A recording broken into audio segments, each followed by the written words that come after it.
Sony's long-dormant franchise of vehicular mayhem is returning to us. It's rude not to introduce yourself before pulling a gun on someone.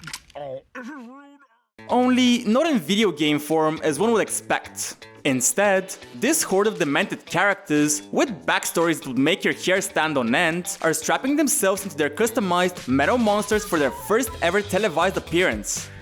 And while the adaptation will be a bit loose when it comes to the main plot, it's already geared up to be quite the love letter to the franchise's tried and true tropes. You know, just with a different spin on what we're already familiar with. So, what better way to celebrate the unusual return of a long-forgotten franchise than by going down a rabbit hole of fun facts and scrapped ideas about the games that started it all? Strap on and let's go full throttle.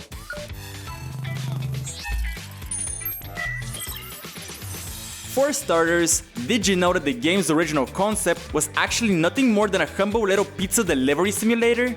Well, this would have sold like hotcakes in today's day and age. Back then, things were a bit different. Sony got personally involved with developers Single-Track as they craved something more intense and violent, leading to the birth of the car combat gameplay we know today. What's more is that at one point, the game went by the codename Firestorm. Later on in development, it explored various other fairly appropriate monikers, including Urban Assault, Cars and Rockets, and High Octane, which nearly became the game's official title, by the way. Unfortunately, this name had to be discarded due to copyright-related issues, thanks to a similarly titled game at the time called High Octane. Probably didn't help the fact that High Octane was, well, yet another car combat game. Oops.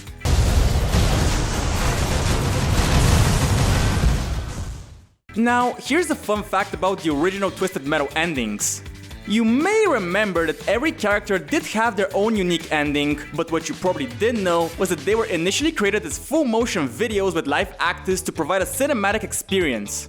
But alas, these FMVs were dropped, possibly because Calypso's design ended up being hilariously bad, and the endings themselves were packed with unintentional comedy gold. Besides the campiness and cheesiness, there was also mild sexism to keep in mind among the poor production quality. Luckily for us, and our thirst for cringe-worthy content, the FMVs didn't disappear into oblivion.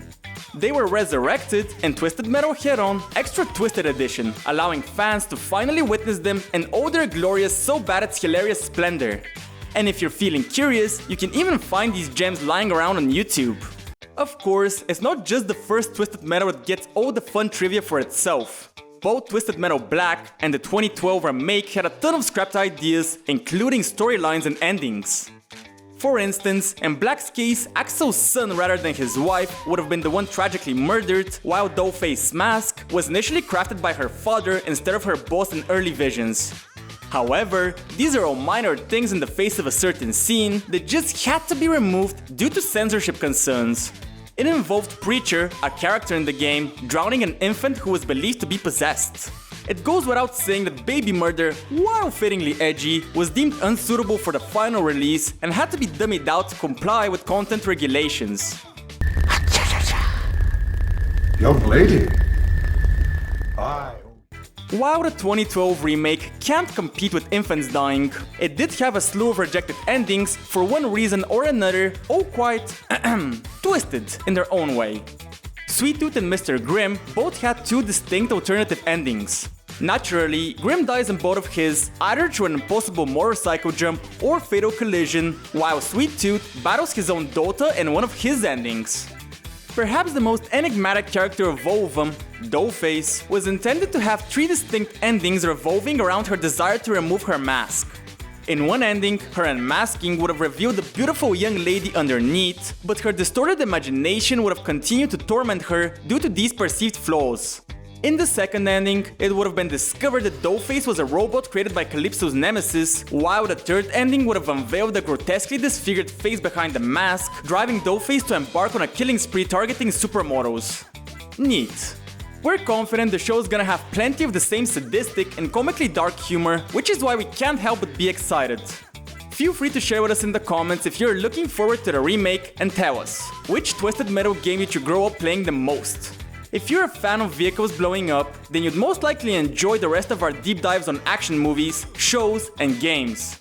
Consider dropping a like and a sub, as every little bit counts. Thanks for tuning in, guys, and we'll see you again. Same channel, different time.